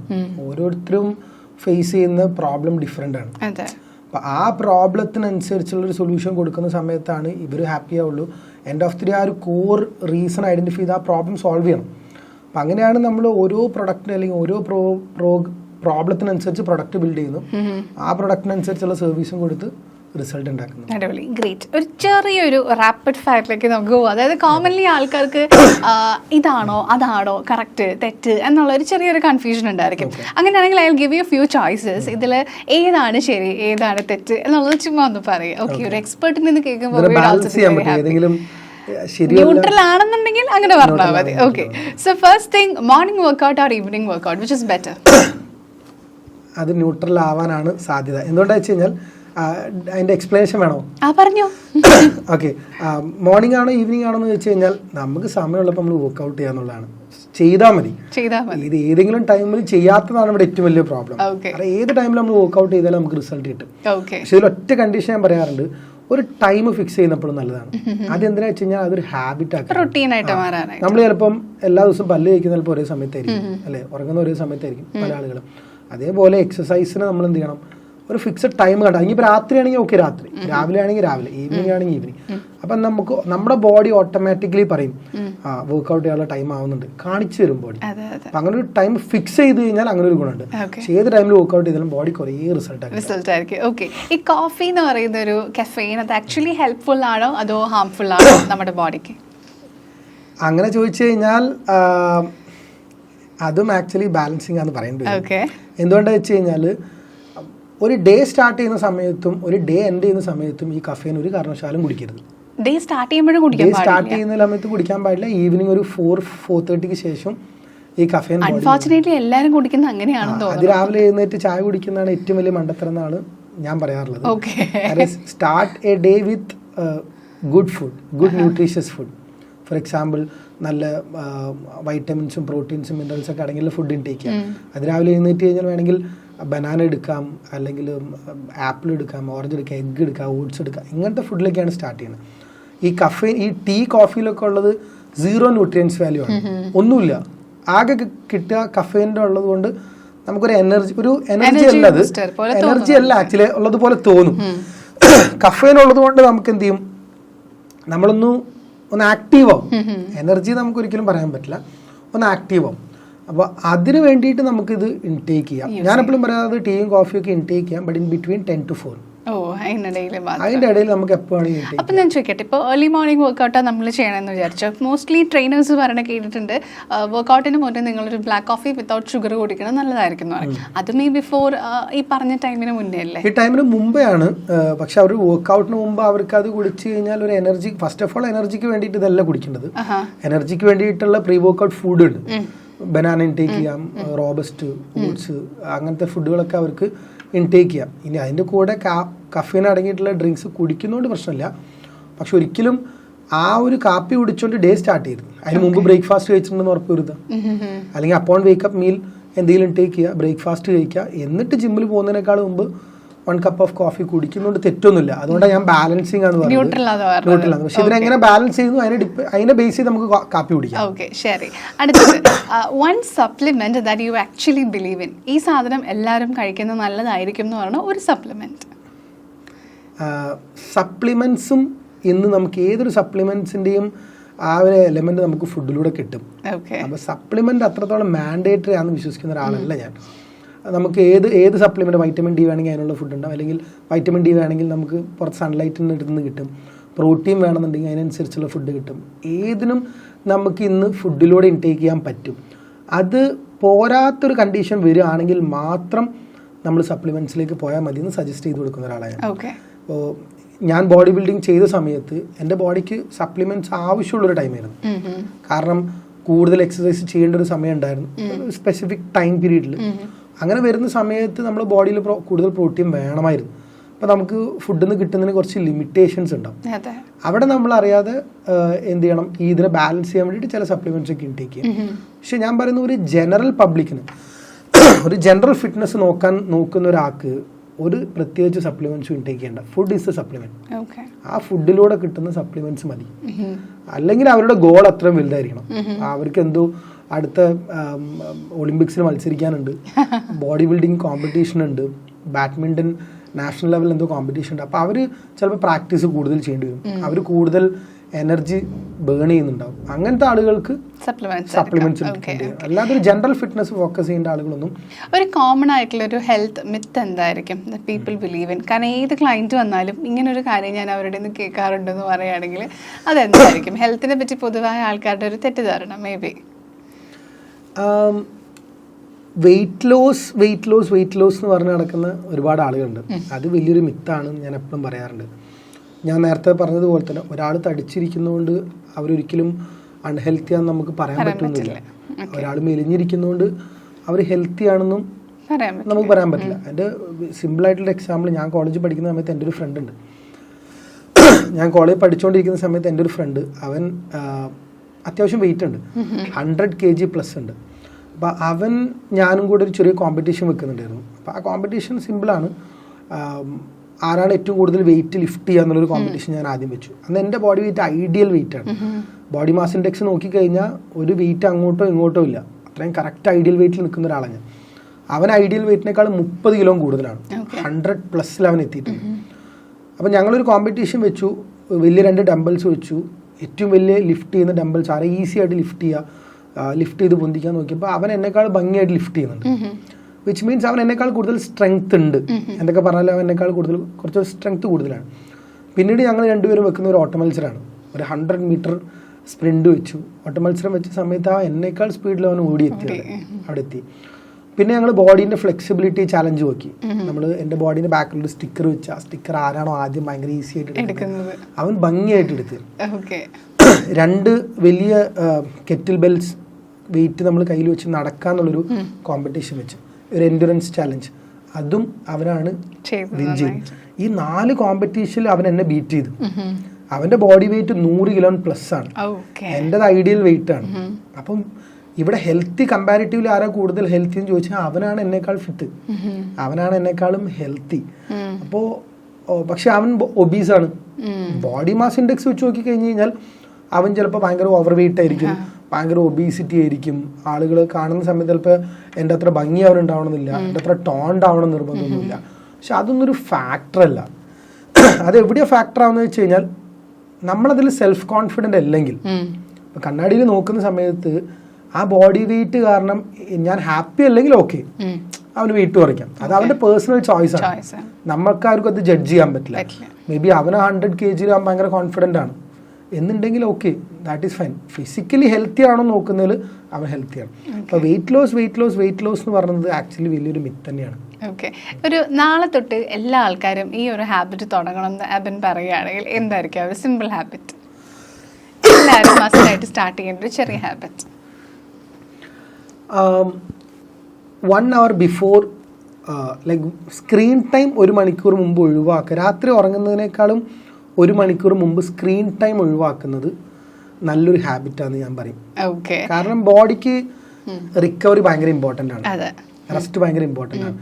ഇന്ന് പല ആളുകൾക്ക് കിട്ടാത്തതിൻ്റെ പ്രധാനപ്പെട്ട ഒരു റീസൺ സ്ക്രീൻ ടൈമാണ്. പക്ഷെ ഇന്നത്തെ കാലഘട്ടത്തിൽ നമുക്ക് ഈ സ്ക്രീൻ ടൈം ഫുള്ള് ഒഴിവാക്കലൊന്നും പ്രാക്ടിക്കലി നടക്കില്ല, എല്ലാം അതുമായിട്ട് കണക്റ്റഡ് ആണ്. സോ അറ്റ്ലീസ്റ്റ് രാത്രി ഉറങ്ങാൻ കിടക്കുന്നതിനേക്കാൾ 1 മണിക്കൂർ മുമ്പെങ്കിലും സ്ക്രീൻ ടൈം ഒഴിവാക്കാൻ കഴിയുന്നത് മൊബൈൽ, ലാപ്ടോപ്പ്, TV ഇതൊന്നും ബെഡ്റൂമിലേക്ക് കൊണ്ടുപോകുന്നതിനേക്കാൾ മുമ്പ് ഇതൊക്കെ പുറത്ത് വെച്ചിട്ട് പോകുന്നത് കുറച്ചുകൂടെ നല്ലൊരു ഹാബിറ്റായിട്ട് വേണമെങ്കിൽ കൺസിഡർ ഇപ്പോഴത്തെ കാലഘട്ടത്തിൽ അത് കൺസിഡർ ചെയ്യാം. ഓക്കെ, ഈ പ്രോട്ടീൻ ബാർസ് ഉണ്ടല്ലോ, ഇത് ആക്ച്വലി ഹെൽപ്ഫുൾ ആണ്, ഇത് ഓവർ ഹൈപ്ഡ് ആണോ?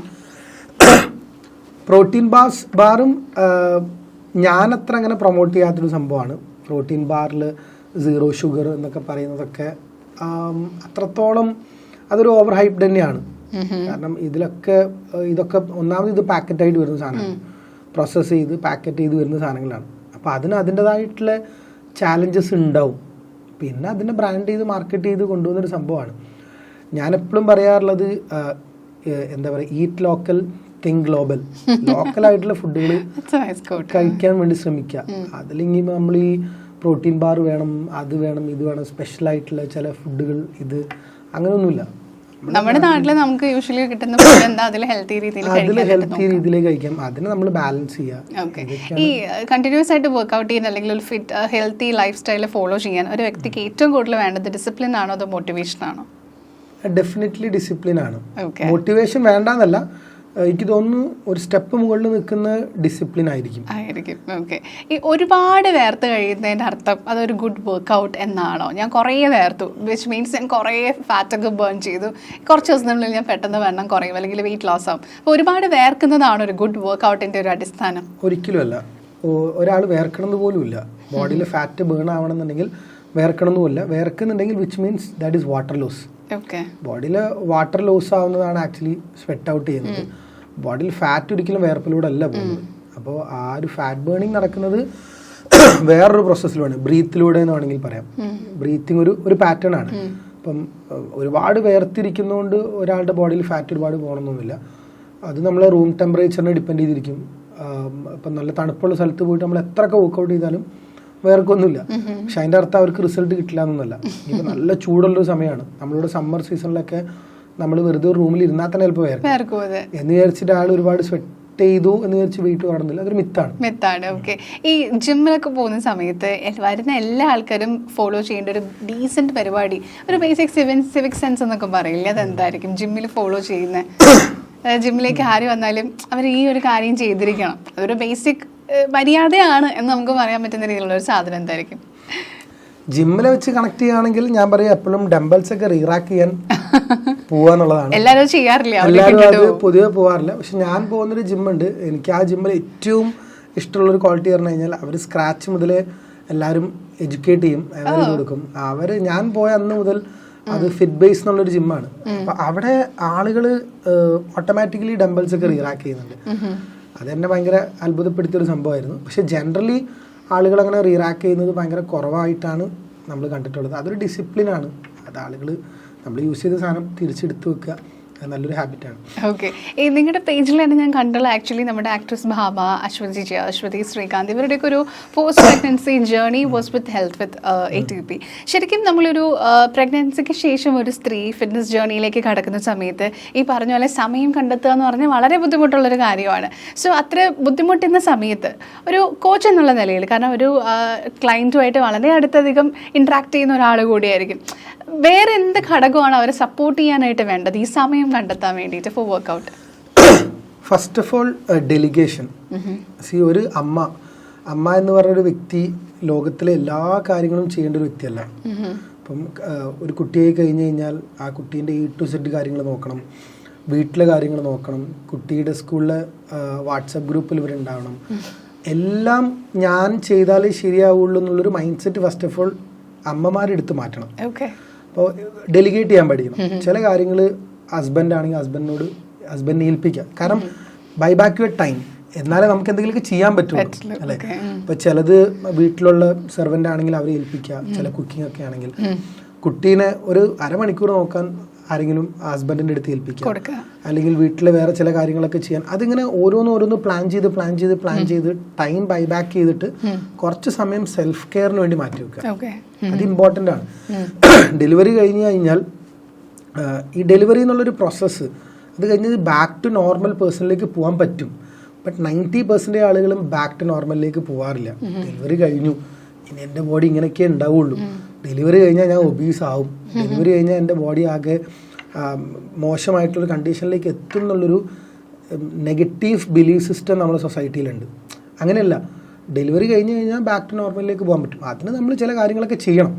നമ്മൾ നല്ല രീതിയിലേക്കുള്ള ലൈഫ് സ്റ്റൈൽ, നല്ല ഫുഡ്, വർക്കൗട്ട് കാര്യങ്ങളൊക്കെ ചെയ്ത് കഴിഞ്ഞാൽ അതിലേക്ക് എത്താൻ പറ്റും. പക്ഷെ മെജോറിറ്റി ആളുകൾ അതിന് വേണ്ടിയിട്ടുള്ള ഒരു എഫേർട്ട് ഇടുന്നില്ല എന്നുള്ളതാണ് സത്യം. ടൈം ബാലൻസ് ചെയ്യുക, ബൈ ബാക്ക് ചെയ്യുക, എന്നൊരു ടൈം കണ്ടെത്തുക. ഓക്കെ. സ്ട്രെസ് ആക്ച്വലി നമുക്ക് വർക്കൗട്ടിലൂടെ അല്ലെങ്കിൽ ഒരു ഫിറ്റ്നസ് ആളെ കോച്ചിനെ അപ്രോച്ച് ചെയ്യുകയാണെങ്കിൽ അതുവഴി നമുക്ക് സ്ട്രെസ് എത്രത്തോളം കൺട്രോൾ ചെയ്യാൻ പറ്റും? സ്ട്രെസ് ഒരു സ്ട്രെസ് ഒരു വലിയൊരു വില്ലൻ തന്നെയാണ്. പ്രത്യേകിച്ച് ബിസിനസ്സുകാരുടെ ഇടയിൽ സ്ട്രെസ് ഒരു വലിയൊരു ഫാക്ടർ തന്നെയാണ്, വലിയൊരു പ്രോബ്ലം ആയിട്ട് ഇരിക്കുന്നൊരു സംഭവം തന്നെയാണ്. ഇപ്പോൾ ഞാനൊരു എക്സാമ്പിൾ പറയുകയാണെങ്കിൽ, ഇപ്പോൾ കഴിഞ്ഞ വീക്കിൽ കാസർഗോഡുള്ളൊരു വലിയൊരു ബിസിനസ്സുകാരൻ എന്നെ വിളിച്ചിട്ടുണ്ടായിരുന്നു. അപ്പോൾ അദ്ദേഹം വിളിച്ച് സംസാരിച്ച സമയത്ത് ആദ്യം എൻ്റെ അടുത്ത് പറഞ്ഞത് അദ്ദേഹത്തിന് ഓവർ വെയിറ്റ് ആണ് അല്ലെങ്കിൽ ഒബീസ് ആണ് എന്നൊക്കെ പറഞ്ഞു. അപ്പോൾ ഞാൻ പറഞ്ഞു ഓക്കെ എന്താണ് പ്രോബ്ലം, എത്രയാണ് ബോഡി വെയിറ്റ് എന്നൊക്കെ ചോദിച്ചു. അപ്പോൾ പിന്നെ അദ്ദേഹത്തിനോട് ചോദിക്കുന്ന സമയത്ത് ഓരോന്നോരോന്നായിട്ട് പറയാൻ തുടങ്ങി. പിന്നെ ഡയബറ്റിക് ആണ്. അപ്പോൾ ഡയബറ്റിക് ആണ് എന്ന് പറഞ്ഞത് അദ്ദേഹത്തിൻ്റെ ഏജ് 35 ആയിട്ടുള്ളൂ. 35-ാമത്തെ വയസ്സിൽ തന്നെ ഡയബറ്റിക് വന്നു. അപ്പോൾ ഞാൻ പിന്നെയും സംസാരിച്ചപ്പം ഡെപ്തിലുള്ള റീസൺ അറിയാൻ വേണ്ടി ഞാൻ ഓരോന്നോരോന്ന് ചോദിച്ച സമയത്താണ് മനസ്സിലാക്കാൻ പറ്റുന്നത് സ്ട്രെസ്സാണ് മെയിൻലി ഒരു പ്രോബ്ലം. സ്ട്രെസ്സായിരുന്നു. എന്തുകൊണ്ടാണെന്ന് വെച്ച് കഴിഞ്ഞാൽ അദ്ദേഹത്തിന് ഹെറിഡിറ്ററി ആയിട്ടാണ് ഈ ഡയബറ്റിക് വരുന്നത്, പാരമ്പര്യമായിട്ട് വന്നതാണ്. അപ്പം അദ്ദേഹത്തിൻ്റെ ഫാദറിന് ഓൾറെഡി ഡയബറ്റിക് ഉണ്ടായിരുന്നു. ഡയബറ്റിക് ഉണ്ടായിരുന്നു എന്ന് മാത്രമല്ല, അദ്ദേഹത്തിൻ്റെ ഫാദർ മരണപ്പെട്ടു പോകുന്ന അദ്ദേഹത്തിൻ്റെ തൊട്ടടുത്തിരുന്നിട്ട്, അദ്ദേഹത്തിൻ്റെ ഫാദറും കൂടി ഒരിക്കലും കാറിൽ ഇങ്ങനെ യാത്ര ചെയ്തുകൊണ്ടിരിക്കുന്ന സമയത്ത് അദ്ദേഹത്തിൻ്റെ തൊട്ട് ലെഫ്റ്റ് സൈഡിൽ ഇരുന്നിട്ടാണ് അറ്റാക്ക് വന്നിട്ട് ഫാദർ മരിച്ചു പോകുന്നത്. അപ്പോൾ ഇത് ഇദ്ദേഹത്തിനെ വല്ലാതെ ഹണ്ട് ചെയ്യുന്നുണ്ട്. അപ്പോൾ ഓൾറെഡി ഇദ്ദേഹത്തിനെ അന്നത് കഴിഞ്ഞ് വിത്തിൻ ഫ്യൂ വീക്സിൻ്റെ ഉള്ളിലാണ് ഇദ്ദേഹത്തിന് ഡയബറ്റിക് ഡയഗ്നോസ്ഡ് ആവുന്നത്. അപ്പോൾ എപ്പോഴും അതിൻ്റെ ഉള്ളിൽ ഒരു പേടി ഉള്ളിലുണ്ട്. ഞാനിതൊക്കെ ചെയ്തിട്ടും, ഞാൻ എത്രയൊക്കെ ബിസിനസ് ഉണ്ടാക്കിയിട്ടും എത്രയൊക്കെ പൈസ ഉണ്ടാക്കിയിട്ടും ഒരു പോയിന്റ് എത്തുന്ന സമയത്ത് ഇതുപോലത്തെ ചാലഞ്ചസ് എൻ്റെ ലൈഫിലേക്കും വരുമല്ലോ എന്നുള്ളൊരു ഉൾഭയം അദ്ദേഹത്തിനുണ്ട്. അപ്പം അതാണ് അദ്ദേഹം എന്നെ വിളിക്കാനുള്ള ഒരു റീസൺ. അപ്പം ഇതിൻ്റെ ഒക്കെ ഒരു റൂട്ട് കോസ് എന്താണെന്ന് ചോദിച്ചു കഴിഞ്ഞാൽ അതൊരു സ്ട്രെസ് തന്നെയാണ്. ഈ സ്ട്രെസ്സ് എല്ലാവരുടെ ലൈഫിലുണ്ടാവും. സ്ട്രെസ് ഇല്ലാതാക്കാൻ നമുക്ക് പറ്റില്ല. സ്ട്രെസ്സും ഇതിൻ്റെ ഈ ഒരു ബിസിനസ് ആണെങ്കിലും നമ്മുടെ ലൈഫിലൊക്കെ എല്ലാവർക്കും അതിൻ്റെതായിട്ടുള്ള സ്ട്രെസ് ഉണ്ടാകും. ചില ആളുകൾക്ക് സ്ട്രെസ് മണി ആയിരിക്കാം, ചില ആളുകൾക്ക് ഫാമിലി ആയിരിക്കാം, ചിലപ്പോൾ ഹെൽത്ത് ആയിരിക്കാം, ചിലപ്പോൾ വെൽത്ത് ആയിരിക്കാം, എന്തെങ്കിലും ആയിരിക്കും. അപ്പോൾ ഇതിനെ നമ്മൾ ബാലൻസ് ചെയ്യാം. നമ്മളെങ്ങനെ ബാലൻസ് ചെയ്യുന്നു, അവിടെ സ്ട്രെസ്സിനെ ബാലൻസ് ചെയ്യാൻ എക്സസൈസ് നമുക്ക് ഉപയോഗിക്കാം. നമ്മുടെ ബോഡി എപ്പോഴും ആക്റ്റീവായിട്ടിരിക്കുക. ആക്റ്റീവായിട്ടിരുന്ന് കഴിഞ്ഞാൽ നമ്മൾ സ്ട്രെസ് ലെവൽ കുറയും. നമ്മൾ റൂട്ടീൻ കറക്റ്റ് ആക്കുക, നമ്മൾ ഡേ പ്ലാൻ ചെയ്യുക, മെഡിറ്റേഷൻ ചെയ്യുക, ബ്രീത്തിങ് എക്സസൈസ് ചെയ്യുക. അങ്ങനെ കുറേ കാര്യങ്ങൾ ചെയ്ത് കഴിഞ്ഞാൽ നമുക്ക് സ്ട്രെസ്സിനെ മാനേജ് ചെയ്യാൻ പറ്റും. ഗ്രേറ്റ്. അപ്പോൾ ഐ തിങ്ക് അവർക്കൊരു ബെസ്റ്റ് ചോയ്സ് ആയിരിക്കും ടു ജോയിൻ വിത്ത് യു. കാരണം കുറേ എളുപ്പ വഴിയിൽ സമയമില്ലാത്ത ആൾക്കാർക്ക് എന്നാൽ അവർക്ക് ഫിറ്റ്നസ്സിൽ ഒരു വലിയൊരു കാര്യം ചെയ്യണമെന്നുണ്ടെങ്കിൽ this would be a right choice. Abin, thank you so much for joining with podcast. ഭയങ്കര ഇൻഫോർമേറ്റീവ് ആയിട്ടുള്ളൊരു കോൺവെർസേഷൻ ആയിരുന്നു. നമ്മുടെ ഡെയിലി ലൈഫിൽ ഫിറ്റ്നസ്സുമായിട്ട് ബന്ധപ്പെട്ട് പല ആൾക്കാർക്കുള്ള കൺസേൺ വളരെ ലൈറ്റ് വേർഡ്സിൽ അഡ്രസ്സ് ചെയ്തു. Thank you so much. ഇനിയും ഡെഫിനറ്റ്ലി അനദർ സെഷനിൽ നമ്മൾ വീണ്ടും വിളിക്കുന്നതായിരിക്കും. Okay, thank you.